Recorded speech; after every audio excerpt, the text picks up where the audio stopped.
Israel के लिए अभी मुश्किल खत्म नहीं हुई है। अगर अमेरिका के एक रक्षा विशेषज्ञ की माने तो जंग में तुर्की भी अब कूदेगा। हालांकि इजराइल के साथ अमेरिका और अमेरिका ने इजराइल को ऐसे हथियार दिए हैं जो इस जंग में इजराइल को अजय बनाते हैं।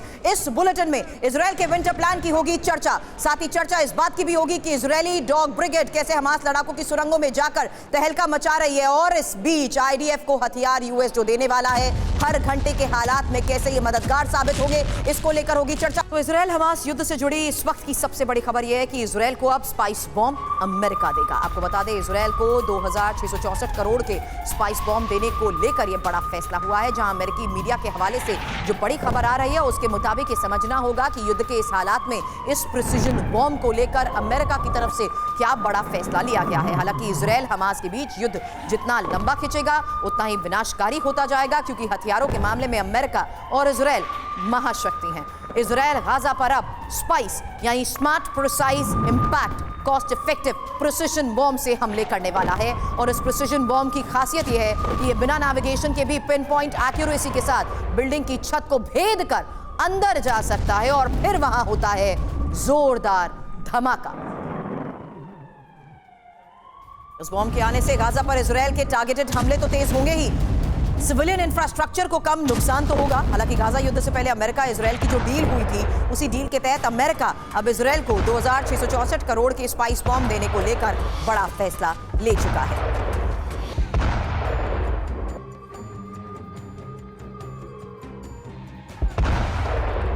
प्रिसिजन बॉम्ब की जिस कैटेगरी की हम बात कर रहे हैं उसमें स्पाइस बॉम्ब की खासियत क्या है, जरा ये भी जान लीजिए, क्योंकि इस बॉम्ब से हमास के खिलाफ युद्ध में इजराइल को कैसे मदद मिलेगी इस बारे में करूंगी चर्चा। लेकिन उससे पहले इसके बारे में डिटेल, जिसका वजन बताया जाता है 500 से 900 किलोग्राम, इसकी 100 किलोमीटर की रेंज है। हालांकि बिल्डिंग की छत को भेदने में यह सक्षम है और यही इसकी खासियत है। और क्योंकि ये छत को भेद कर अंदर जाता है, उसी के बाद वहां पर करता है जोरदार धमाका। यानी कि बिल्डिंग को भेदने के बाद जोरदार धमाका, एक्यूरेसी, टारगेट पर सटीक निशाना और जीपीएस गाइडेड किट से भी ये लैस। क्योंकि जिस तरीके के स्पाइस को लेकर वर्जन्स हैं, जिस एडवांस लेवल पर इसको लेकर काम किया जा रहा है, जाहिर सी बात है इजराइल इसको अब युद्ध के हालात में जिस तरीके से इस्तेमाल करेगा। इजराइल को स्पाइस बॉम्ब की जरूरत क्यों पड़ी, ये एक और सबसे बड़ा सवाल है। और इजराइल स्पाइस बॉम्ब का इस्तेमाल करेगा कैसे? फाइटर जेट के जरिए इसे गिराया जाता है, और ये ग्राफिकली भी आपको हम समझाने की कोशिश कर रहे हैं कि युद्ध के क्षेत्र में इसका इस्तेमाल कैसे होगा। जमीन में गहराई तक ये धंस जाता है, पर्याप्त गहराई में जाने के बाद ही जोरदार धमाका होता है। जमीन के अंदर 250 मीटर का इलाका बर्बाद कर देता है। ये हमास की सुरंगों को तबाह करने में ये सबसे मुफीद है। अब प्रिसिजन बॉम्ब को लेकर जिस तरीके से शरदेंदु सर ये ग्राफिकली इमेजेस के जरिए तो हमने बता दिया, लेकिन इसका पर्पस और युद्ध के इस हालात में कैसे इजराइल करेगा इसका इस्तेमाल, यही सबसे बड़ा सवाल। देखिए, ये जो स्पाइस बॉम्ब है ये इंटेलिजेंट बॉम्ब बोलते हैं, और इसकी एक किट आती है। अगर डंप बॉम्ब जिसको जो नॉर्मल जिसका नेविगेशन नहीं होता, जिसको एयर ड्रॉप किया जाता है, जिसको डंप बोलते हैं, उसमें अगर फिट किया जाता है तो वो भी स्मार्ट बॉम्ब बन जाता है। तो एक किट है जो प्रिसीशन गाइडेड एम्यूनिशन की कैटेगरी में आता है, और इसको पिन पॉइंट टारगेट पे लॉन्च किया जा सकता है। सबसे पहले ये बता दूं कि ये इनर्शियल गाइडेंस सिस्टम पे काम करता है।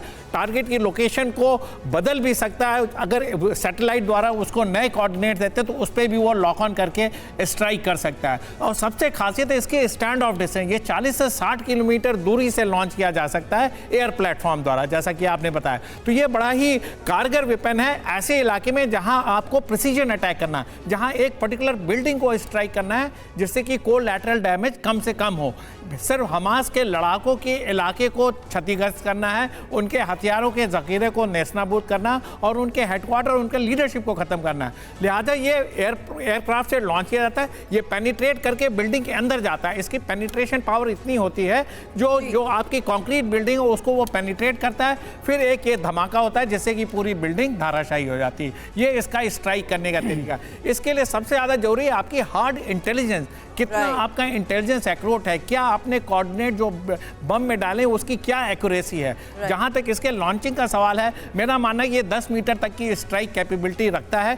7 से 10 मीटर के अंदर वो स्ट्राइक करता है और 250 मीटर के इलाके को नेस्तनाबूद करता है। वहाँ जो भी इलाके होंगे उसको वो धाराशायी कर देगा। क्योंकि आप इलाकों की यहाँ पर बात कर रहे हैं तो ग्राउंड रिपोर्ट्स हमारे सहयोगी लगातार हमें पहुंचा रहे हैं। मैं सीधे विपिन का ही रुख करती हूँ जो उसी फ्रंट लाइन पर मौजूद है। विपिन, ये तो हम साफ देख चुके चुके हैं युद्ध की बदलते हालात के तहत बदलती रणनीति क्या है। लेकिन आप इस वक्त कहां पर हैं, क्या अभी तक आपने विटनेस किया है हालात को देखते हुए? और इस बीच ये इंपॉर्टेंट हो चुका है कि आखिर गाजा पर कब्जे की बात या हमास के खात्मे की बात के तहत अब इजराइल और नेतन्याहू भी बड़े ऐलान कर रहे हैं।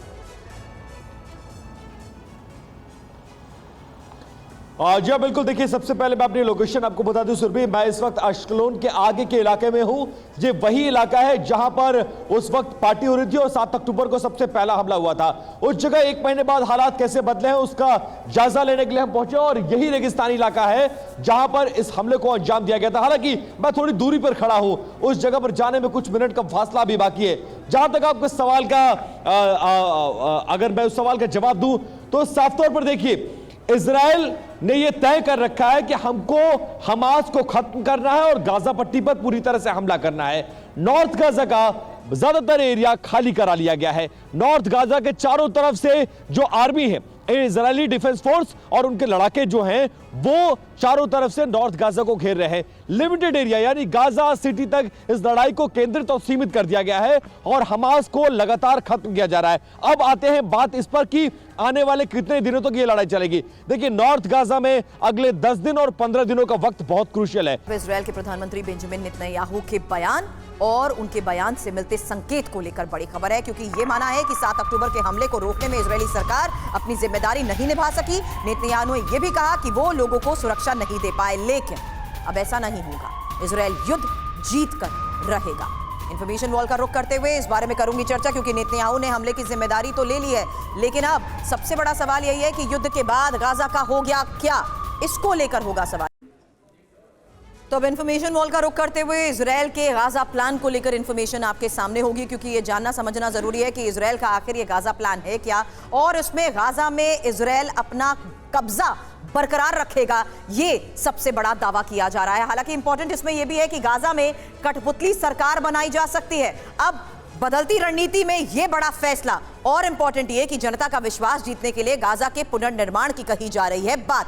हालांकि इंपॉर्टेंट इसमें चौथा पॉइंट ये भी है कि आखिर किस तरीके से हमास की विचारधारा को खत्म करने का काम किया जाएगा, ये बात एक बार फिर से दोहरा दी गई है। क्विक रिएक्शन कर्नल शुक्ला, इसको लेकर मैं आपसे चाहूंगी, क्योंकि इजराइल के इस गाजा प्लान को किस तरीके से एग्जीक्यूट किया जाएगा, अभी तो बहुत बड़े चैलेंजेस सामने हैं।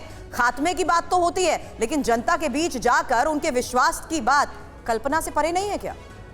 जी, प्रेजेंट सिचुएशन देखें, जो आज की सिचुएशन देखें तो गाजा स्ट्रिप को इन्होंने 2 पार्ट में डिवाइड कर दिया है। एक साउथ पार्ट है, एक नदर्न पार्ट है। नदर्न पार्ट को पूरी तरह से घेर लिया है और उसके अंदर मिलिट्री ऑपरेशन चालू है इस समय। तो गाजा को बसाने की बात तो अभी कहना थोड़ा जल्दीबाजी हो जाएगी और गाजा के ऊपर कौन सी सरकार आएगी, कौन कंट्रोल करेगा, ये बात की बातें हैं। फॉर द टाइम बीइंग इस समय इजराइल का पूरा कब्जा है, फिजिकली भी और पॉलिटिकली भी। अब उसमें ऑपरेशन चल रहे हैं और ऑपरेशन के दौरान जितनी भी सिटीज़ के अंदर इमारतें हैं वो ऑलमोस्ट ख़त्म हो चुकी हैं, काफ़ी ज़्यादा नुकसान हो चुका है और यहाँ पे इस समय प्रेजेंटली कोई भी सिटीज़न नहीं रह रहे हैं। तो आने वाले समय में एक स्ट्रेटजी ये भी हो सकती है कि इस पूरे एरिया को, गाजा का नदर्न पार्ट जो है, इसको इजराइल के साथ ही रखा जाएगा और जो उनकी रिहायशी पॉपुलेशन है उसको साउथ गाजा में फिक्स कर दिया जाएगा और शायद इस तरह का उसको रिलोकेशन करने का प्लान उनका कामयाब हो। तो 2 हिस्सों में बांटने की जो बात आप कर रहे हैं, उसी को देखते हुए एक और बड़ी खबर है, क्योंकि गाजा को 2 हिस्सों में बांट कर अब इजराइल अपनी रणनीति में तो आगे बढ़ता हुआ आ रहा है नजर, लेकिन इजराइल का प्लान है कि पूरी सर्दियों में उसकी सेनाएं गाजा में रहेंगी और गाजा को नए सिरे से विकसित किया जाएगा। इसके लिए आईडीएफ ने पूरी तैयारी कैसे की है उसको लेकर एक्सक्लूसिव जानकारी आपके सामने होगी, क्योंकि सर्दियों के प्लान के तहत इजरायली सेना को अब इक्विपमेंट्स भी दिए जा रहे हैं, उपकरण उन्हें दिए जा रहे हैं। आईडीएफ को 1,29,000 विंटर जैकेट्स मिल रही हैं, 3,69,000 वार्मर बैग्स भी दिए गए हैं। अब विंटर प्लान को, विंटर वॉरफेयर को देखते हुए शरदेंदु सर, मैं आपका जवाब चाहूंगी, क्योंकि गाजा में इजराइल के लिए विंटर ऑपरेशन चलाना क्या आसान होगा, ये एक सबसे बड़ा सवाल है, क्योंकि सर्दियों में आईडीएफ को क्या क्या दिक्कतें हो सकती हैं, उसी को देखते हुए मैं इंफॉर्मेशन वॉल का रुख करूंगी, क्योंकि इस प्लान को देखते हुए ये समझना और जानना बहुत जरूरी है। शरदेंदु सर, अगर आप मुझे इस इंफॉर्मेशन वॉल पर ज्वाइन करें, यहां मैंने सबसे पहले अनुभव की कमी का जिक्र इसलिए किया है क्योंकि 1948 से 49 जंग को छोड़कर सर्दियों में इनके पास जंग का अनुभव नहीं है, ये एक सबसे बड़ी रियलिटी है। वहीं सप्लाई लाइन को देखते हुए आपूर्ति के लिए गाजा में अस्थायी मिनी फॉरवर्ड बेस बनाना भी जाहिर सी बात है एक बड़ी चुनौती होगी। वहीं ठंड के इस मौसम का जो हम विंटर वॉरफेयर को लेकर जिक्र कर रहे हैं, जाहिर सी बात है जैकेट्स, हीटिंग बैग देकर समस्या के समाधान की ये एक शुरुआत जरूर मान सकते हैं, लेकिन ये सप्लाई लाइन और अनुभव की कमी कितनी बड़ी? देखिए, सबसे पहले तो अनुभव की कमी के बारे में बात करेंगे। देखिए, इस तरीके के जो विंटर जैकेट और विंटर जो जंगी का सामान वहाँ दिया जा रहा है, ये इंश्योर किया जा रहा है कि ये लड़ाई लंबी चलेगी। अभी तो नॉर्थ गाजा पे हमला चल रहा है, नॉर्थ गाजा को कैप्चर करने की बात चल रहा है, फिर ये लड़ाई साउथ गाजा में जाएगी। जब ये साउथ गाजा में जाएगी तो आपको अपने जो फॉरवर्ड बेस बनाने पड़े, आपको सप्लाई चेन इंश्योर करना पड़े, जैसे मिलिट्री रसद वहाँ टाइम टू टाइम जा सकते हैं। लिहाजा सप्लाई लाइन को ऐसा बनाना है जिसका विंटराइजेशन इफेक्ट जिस पे कम से कम हो, वो पूरी तरीके से प्रोटेक्टेड हो, और जैसे कि वेपन और एम्यूनिशन में डैम्पनेस आ जाती है, वो डैम्पनेस ना हो, और आपका स्मार्ट वेपन बिल्कुल स्मार्ट वेपन की तरह काम करे। तो उसको आपको प्रोटेक्ट करना पड़ेगा, एक पर्टिकुलर हीटिंग टेम्परेचर मेंटेन करना पड़ेगा। Exactly. और साथ में जैसे हीटिंग बैग्स हैं, उसका क्या रिसप्लाई होगा, कैसे वो इंश्योर करेंगे आपके फॉरवर्ड ट्रूप्स तक पहुंचे। तो इन सारे का एक बहुत बड़ा लॉजिस्टिक इसमें इन्वॉल्व होता है। विंटराइजेशन ऑफ इक्विपमेंट को भी ध्यान में रखना होगा। अगर ये सारी चीज़ें हो जाती हैं तो विंटर में ऑपरेशन करने में आसानी होगी। इसका एक्सपीरियंस इजराइल आर्मी पे नहीं है, लिहाजा उसको इनके लिए तैयारी करना है। इसके लिए वो पूरी तरीके से तैयार हो रहे हैं और एक मैसेज भी दे रहे हैं हमास को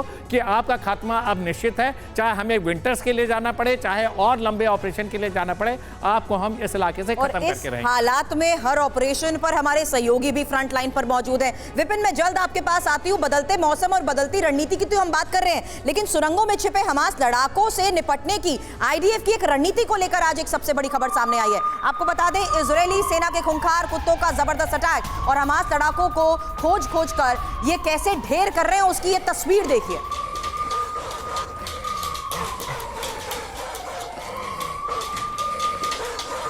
इजराइल के प्रधानमंत्री बेंजामिन नेतन्याहू के ऑफिस के प्रवक्ता ऑफर गिल्डमैन ने यह वीडियो जारी किया। वीडियो में सुरंग नजर तो आ रही है, बिल्कुल अंधेरा है इसमें। एक खूंखार कुत्ता इसमें तेजी से दौड़ रहा है और वही तस्वीर आपके सामने है, और इसी की पीठ पर यह कैमरा लगा है। कैमरे में नजर आ रहा है कुत्ते के आगे हमास का एक लड़ाका भी दौड़ रहा है। कुछ ही देर में कुत्ता हमास के लड़ाके पर झपट पड़ा, जमीन पर उसे गिरा दिया। ऑफिसर जेंटलमैन ने भी वीडियो शेयर कर यह दावा किया कि यह वीडियो गाजा पट्टी का है, जहां आईडीएफ के खूंखार कुत्ते हमास के लड़ाकों का पीछा कर उन्हें ढेर करने में कामयाब हो रहे हैं। आईडीएफ की ये डॉग यूनिट है, ये ऑपरेट कैसे करती है, ये कैसे युद्ध के इस हालात में काम करती है, इसके बारे में मैं विपिन से बात करूंगी। लेकिन उससे पहले जरा इंफॉर्मेशन आपके सामने, क्योंकि सुरंगों का पता लगाने में ये सबसे ज्यादा मददगार साबित होती है। पूरी सुरक्षा के साथ सुरंगों में ये शामिल भी हो जाती हैं और सुरंग में हमास के लड़ाकों को ढूंढना इनके जरिए और आसान हो जाता है। और यही वजह है कि पीठ पर लगे कैमरे के जरिए ही आईडीएफ सुरंगों के अंदर कैसे दुश्मन का पता लगा रहा है, ये इस वीडियो के जारी करने के बाद भी साफ हो गया है। हालांकि कमांडो सुरंग में उतरकर हमास लड़ाकों को ढेर कर देते हैं, क्योंकि उन्हें इन्हीं डॉग्स के जरिए उनकी लोकेशन पता लग जाती है। जल्द एक रिएक्शन विपिन आपसे भी चाहूंगी, क्योंकि बदलते हालात को देखते हुए युद्ध भूमि में आप जहां मौजूद हैं वहां मौसम का रुख भी आप देख रहे हैं, और इसी विंटर वॉरफेयर को लेकर आज हम चर्चा कर रहे हैं, जिसको देखते हुए इजराइल ने तैयारी पूरी कर ली है। या बिल्कुल, बहुत तेजी के साथ इस वक्त इजराइल और गाजा पट्टी में मौसम बदल रहा है। सुबह और शाम ठंड हो रही है और दिन में अब माना जा रहा है कि अगले 15 दिनों में पूरी तरह से जैसे भारत में ठंड होती है उसी तरह की ठंड आ जाएगी। तब भी ये युद्ध चलेगा। जैसा कि थोड़ी देर पहले हमारे गेस्ट शारिंदू सर ने कहा कि ये तैयारी लंबी दूरी तक चलने की है, क्योंकि ये जानते हैं कि हम फतेह कर भी लेंगे तो इन पर हमले होने रुकेंगे नहीं, क्योंकि जो फिलिस्तीनी सेंटिमेंट्स है वो गाजा में अभी भी सस्टेन करेगा। यही वजह है कि सर्दियों की तरह चाहे वो इक्विपमेंट्स हो, चाहे वो बैग्स हो, चाहे वो जैकेट्स हो, और खासकर जो सबसे बड़ा चैलेंज है सुरभि, जो आपने भी बताया और उसी बात को मैं भी दोहराऊंगा, सबसे बड़ा चैलेंज है सुरंगों तक पहुंच पाना। 5-5 किलोमीटर लंबी, लगभग 500 किलोमीटर के रेडियस में ये सुरंगें फैली हुई हैं। इतनी गहरी, इतनी लंबी और इतनी रहस्यमय ये सुरंगें हैं जिन तक पहुंच पाना आसान नहीं होगा। मतलब साफ है कि वक्त लगेगा, और उसी वक्त के मद्देनजर ये तमाम तैयारियां की जा रही हैं, जिसके मद्देनजर सर्दी की तैयारी और खासकर जो सुरंग है उसमें से लोगों को निकालने के लिए, ढूंढने के लिए अलग अलग पैतरे अपनाए जा रहे हैं। उसमें एक डॉग स्निफर डॉग्स का इस्तेमाल करना एक उसी स्ट्रैटेजी का हिस्सा। कर्नल शुक्ला भी इस बारे में हमें ज्यादा बेहतर बता पाएंगे, क्योंकि कर्नल शुक्ला, इस तरीके के सिनेरियो को निपटने के लिए जिस तरीके से स्पेशल टीम्स को मैदान पर उतारा जाता है, जाहिर सी बात है अब ये तस्वीरें जारी कर यही तो दावा किया जा रहा है कि हम अंदर आ चुके हैं, हम सुरंगों तक भी पहुंच गए हैं अब तो। बिल्कुल ये दर्शाता है कि उनके जो मेन बैटलफील्ड एरिया है जो हमास का, वहाँ पे इस समय इजरायली फोर्सें पहुँच चुकी हैं। डेफिनेटली एक चैलेंजिंग टास्क है और आने वाले समय में एक इनोवेटिव बैटलफील्ड हमें देखने को मिलेगी जिसके अंदर अनकन्वेंशनल थिंग्स यूज़ किए जाएंगे, जैसे कि K9 यानी डॉग्स यूज़ किए जाएंगे, स्पॉन्ज बम यूज़ किए जाएंगे, इसके अंदर स्नाइपर्स का रोल बहुत अहम होगा और ये एक स्मॉल आर्म से एक लड़ाई लड़ी जाएगी जो कि बहुत क्लोज क्वार्टर वॉरफेयर होगी। इसके अंदर ऐसा होने वाला है कि जो फायरिंग होगी वो बहुत ही शॉर्ट डिस्टेंस पे होगी, 50 मीटर, 30 मीटर, 20 मीटर पे। तो डेफिनेटली आमना सामना दुश्मन का इस सुरंग के अंदर बहुत ही नज़दीक एरिया के अंदर होने वाला है और कोलेटरल डैमेज होने की भी संभावना है। लेकिन इसमें एक एस्पेक्ट और भी देखने को जाया जा सकता है कि जो सुरंगें हैं वो जो बनी हुई हैं वो तो है ही हैं और बहुत सारी नुकसान भी हो गया है, जो कि एयर स्ट्राइक की वजह से काफ़ी सारी सुरंगें टूट गई थी। लेकिन डेफिनेटली उन सुरंगों को हमस इस समय हो सकता है कि उसको अपग्रेड कर रहा हो, उसको नया खोल रहा हो और जो डैमेज हो गया उसको इम्प्रूव भी कर रहे हैं। इसी पॉइंट को देखते हुए अगली बड़ी खबर है, चर्चा करूंगी, क्योंकि इजराइल से युद्ध को लेकर हमास की एक और रणनीति का खुलासा हुआ है। और क्योंकि हमास की आप बात कर रहे हैं जो इस पूरे एरिया से वाकिफ है और इस पूरे एरिया को जिस तरीके से खुद डेवलप करते हुए, इस बारे में जानते हुए अपनी लोकेशंस के जरिए इजराइल पर अटैक कर रही है, उसी को लेकर एक और बड़ी खबर है। इजराइल हमास युद्ध को लेकर यह बड़ा खुलासा हुआ है, जहां हमास की खौफनाक रणनीति सामने आई है। आईडीएफ सैनिकों को जाल में फंसाने की यह योजना है। हालांकि गुरिल्ला युद्ध लड़ना चाहता है हमास और पश्चिम मीडिया के हवाले से ये जो बड़ी खबर सामने आई है उसको देखते हुए बड़े दावे किए जा रहे हैं। और विपिन के साथ साथ हमारे सहयोगी जो कि इस वक्त युद्ध के हालात के बीच की ग्राउंड रियलिटी दिखा रहे हैं, वहीं एक्सपर्ट्स के साथ हम स्टूडियो में चर्चा कर रहे हैं कि आखिर अब इस हालात को देखते हुए क्या कोशिशें की जा रही हैं इस युद्ध में, आमने सामने की इस जंग में। वहीं हमास की इस रणनीति को देखकर पश्चिम मीडिया की तरफ से किए गए दावे के तहत हमास आईडीएफ से आमने सामने की लड़ाई के बदले अब गुरिल्ला युद्ध लड़ना चाहता है। यह सबसे बड़ी खबर सामने आई है। दावा पश्चिम मीडिया की तरफ से किया गया, जब पश्चिम मीडिया की तरफ से यह भी कहा गया कि हमास के लड़ाके सुरंगों और मलबों के पीछे छिपकर हमला करने की रणनीति बना रहे हैं। तो गाजा में आईडीएफ ग्राउंड ऑपरेशंस तो शुरू कर चुका है, लेकिन आईडीएफ के सामने चुनौतियां कम नहीं है। आपको आईडीएफ की चुनौतियों को लेकर ये बड़ी जानकारी सामने रख रहे हैं, क्योंकि गाजा में आईडीएफ की चुनौती के तहत आईडीएफ के हवाई हमलों के बाद गाजा में मलबे के ढेर के जरिए कैसे ऑपरेशंस को अंजाम दिया जाएगा, ये एक सबसे बड़ा सवाल था। हालांकि मलबों में छिपकर जिस तरीके से हमास के लड़ाके हमलों को अंजाम दे रहे हैं, जाहिर सी बात है ये सबसे बड़ी चुनौती बनी हुई है। मलबों के बीच इजराइल की टेक्निक क्या अब कमजोर पड़ रही है? हालांकि आईडीएफ का आगे बढ़ना मुश्किल जरूर हो सकता है और हमास को जमीन के ऊपर और नीचे दोनों जगह पर बढ़त मिल सकती है। हालांकि ये द सन सोर्सेस के हवाले से जो दावे किए जा रहे हैं, शरदेंदु सर, ये चर्चा तो हम उस लिहाज से भी समझने की कोशिश करते थे क्योंकि गाजा में ऊपर सब कुछ तहस नहस कर दिया गया है, पूरा इलाका मलबे में तब्दील हो चुका है। ऐसे में कैसे ऑपरेट करेंगे ग्राउंड ऑपरेशंस में इस्तेमाल होने वाले वो आर्मर्ड व्हीकल्स और वो हमास जो बहुत आसानी से हमला करके छुप जाता है, इन लोकेशन से वाकिफ है, इसीलिए क्या वो इजराइल या आईडीएफ पर हावी नहीं हो जाएगा? देखिए, इसी वजह से ये ऑपरेशन इतना लंबा चल रहा है। ये फाइटिंग इन बिल्टअप एरिया है, पूरे रबल्स हैं पूरे आम इलाके में और दुश्मन का आइडेंटिफिकेशन नहीं हो पा रहा है, कहाँ से हमास ऑपरेट कर रहा है, किस सुरंगों से बाहर निकल के वो रॉकेट लॉन्च कर रहा है, कैसे वो अपनी जगह बदल रहा है, कहाँ पे बंधक को रखा हुआ है और बंधक को रखा हुआ है तो उनकी संख्या एक जगह पे कितनी है, 10 हैं, 5 हैं, 4 हैं, 8 हैं, कितने टुकड़ियों में बटा हुआ है। ये सारे चैलेंजेस हैं इजराइल आर्मी के लिए, इसीलिए ऑपरेशन का प्रोग्रेस बहुत स्लो है। अगर कन्वेंशनल ऑपरेशन होता, दो आर्मी अगर आमने सामने लड़ रही हैं तो 30-40 किलोमीटर की लड़ाई 4 दिनों में, हफ्ते भर में खत्म हो जाती है, लेकिन ये महीने भर से ऊपर चल रहा है। वजह उसकी एक है कि बंधक एक राइडिंग फैक्टर जिसकी वजह से इजराइल फुल फ्लेजेड नहीं जा रहा है। इंटरनेशनल प्रेशर बना हुआ, अमेरिका चाहता है कि ह्यूमैनिटेरियन पॉज के साथ बंधकों को निकाला जाए, एक ऐसी स्थिति बनाई जाए जैसे बंधक रिहा हो सके और उसके बाद आप गाजा पे पूरी तरीके से डोमिनेट करें। ऑपरेशन डिफिकल्ट है, रबल्स हैं, सड़कें चौखोर रखी हैं।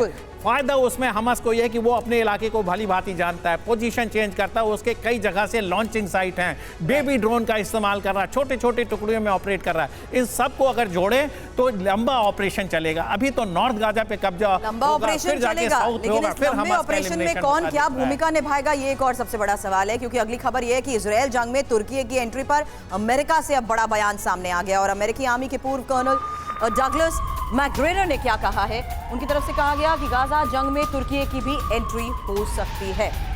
मैकग्रेगर मिलिट्री एनालिसिस है। मैकग्रेगर ने यह भी कहा है कि आखिरकार तुर्की की सेना को गाजा में उतरना ही पड़ेगा। एक बार फिर से सुनिए उनकी तरफ से क्या कहा गया। उन्होंने कहा कि आखिरकार तुर्की की सेना को गाजा में उतरना ही पड़ेगा। यह भी कहा कि तुर्की के राष्ट्रपति एर्दोगन मौके की तलाश कर रहे हैं, अपने देश को युद्ध के लिए तैयार कर रहे हैं। ये भी कहा कि एर्दोगन के मंसूबों को रोकना एक बड़ी गलती भी हो सकती है। हालांकि अमेरिकी रक्षा विशेषज्ञ ने जो कहा है उसके मायने क्या हैं, जरा ये भी समझ लीजिए, क्योंकि अंत में तुर्की के सैनिक ही गाजा में जंग लड़ेंगे, ये एक बहुत बड़ा बयान है। एर्दोगन सही समय का इंतजार करेंगे। एर्दोगन ही मध्य पूर्व में इजरायल को खत्म करने की ताकत भी रखते हैं, और उसी के तहत इस बयान के आधार पर अब ये बड़े सवाल आपके सामने कि क्या जंग में तुर्की की एंट्री से विश्व युद्ध छिड़ेगा? क्या तुर्की इजरायल से टकराव का रिस्क लेगा? क्या अमेरिकी प्रभुत्व को मध्य पूर्व से चुनौती मिलने वाली है? शरदेंदु से ये सवाल इसलिए भी क्योंकि नेटो सदस्य होने के लिहाज से भी ये समझना बहुत जरूरी है, तुर्की इजरायल से टकराव का क्या रिस्क लेगा या नहीं।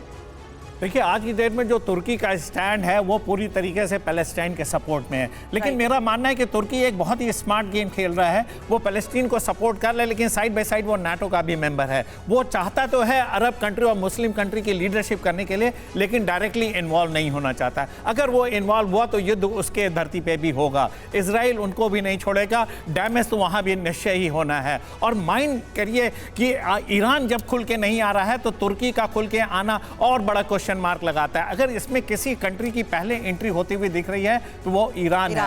ईरान अपने को इसलिए पीछे रख रहा है क्योंकि उसके बहुत सारे सिविलियन एसेट्स हैं, न्यूक्लियर पावर प्लांट है, वो एक अनडिक्लेयर्ड न्यूक्लियर पावर माना जाने लगा है, तो वो अपनी सुरक्षा में चिंतित है। लिहाजा अरब कंट्रीज के जितने फेंस सिटर हैं वो आज भी देखिए शांत हैं, वो खुल के सामने नहीं आ रहे। सेंटिमेंटली वो फिलिस्तीन के साथ हो सकते हैं, लेकिन खुल के सामने नहीं आ रहे हैं। लिहाजा तुर्की भी एक इसमें अहम भूमिका निभा रहा है मुस्लिम वर्ल्ड को लीड करने के लिए। बार बार वो ऐसे बयान देता है, लेकिन खुल के युद्ध में सामने आना मेरे समझ से ये टाइम नहीं है। वो अपना स्टैंड प्रो पैलेस्टीन बना के रखेगा और शायद आगे आने वाले दिनों में शायद पीस मेकर का भी रोल वो प्ले कर सकता है। तो गाजा में तबाही लाने की तैयारी में है आईडीएफ। एक और सबसे बड़ी खबर और बड़ा दावा, इजरायली रक्षा मंत्री योव गिलन का खुलासा, जमीन जंग में तेजी लाने की है तैयारी। अतिरिक्त सैन्य योजनाओं को मिल रही है मंजूरी, और इसको देखते हुए किस तरीके से आने वाले वक्त में ये जंग और विध्वंसक होगी, यही सबसे बड़ा सवाल है। क्योंकि इजरायल के रक्षा मंत्री की तरफ से किए गए दावे को देखते हुए ये बड़ी बातें अब आपके सामने, जहां हमास को खत्म करने की तैयारी को लेकर बड़ी बात कही गई है। तो अब इंफॉर्मेशन वॉल का रुख करते हुए एक महीने की इस जंग को देखते हुए ये जंग किस तरीके से और विध्वंसक हो रही है, आगे बढ़ रही है, इजरायल के रक्षा मंत्री का ये दावा, जहां हमास को खत्म करने की तैयारी की बात कह रहे हैं। और इंपॉर्टेंट यह है कि हमास नेतृत्व की तलाश तेज हो रही है। इसमें इंपॉर्टेंट यह भी है कि जमीनी अभियान तेज करने की बात एक बार फिर से दोहराई गई है, और आर्मी और एयरफोर्स ने गाजा को हिलाकर रख दिया है। इसको लेकर बड़े दावे किए जा रहे हैं। हालांकि यहाँ इस सिनवार के कमांडर्स को मरने के लिए अब उन्होंने छोड़ दिया है। यह कहा जा रहा है अभी कहां कहां पर जंग हो रही है, अट्राट्रा, गाजा सिटी, राफा, दीर अल बलाहा और खान यूनिस के ये इलाके जहां पर जंग और विध्वंसक होती हुई नजर आ रही है। हालांकि जल्द एक छोटा सा रिएक्शन कर्नल शुक्ला आपसे चाहूंगी। नेतृत्व की जहां तक हमास की बात की जाती है तो ये तो साफ देखा जा रहा है कि किस तरीके से सभी कमांडर्स को ढेर करने में इजरायल बहुत हद तक कामयाब भी हो गया। नहीं, डेफिनेटली इस वॉर में जो एक महीने की वॉर हुई है इसमें बहुत सारे हमास के कमांडर ढेर हुए हैं, मारे गए हैं, लेकिन कन्फर्मेशन अभी तक नहीं हो पाई है। लेकिन इसके बावजूद उनके रहने या ना रहने से कोई फ़र्क नहीं पड़ता, बिकॉज उनकी जो स्ट्रेटजी थी वो स्ट्रेटजी इस तरह थी कि जब इजराइल अटैक करेगा तो उनके जितने भी संगठन के लोग हैं वो छोटी छोटी टीम में डिवाइड होकर वो अपनी अपनी जगह में चले जाएंगे। तो डेफिनेटली एक ओवरऑल कमांडर के रहने ना रहने से कोई फ़र्क नहीं पड़ने वाला इस समय। और उनके जो छोटे से कमांडर हैं, जो छोटी टीम लीड कर रहे हैं, वो इस समय जंग को जारी रखे हुए हैं और वो उसको लीड कर रहे हैं इस समय। बिल्कुल सही आपने कहा, लेकिन ग्राउंड जोर से आ रही तबाही की ये तस्वीर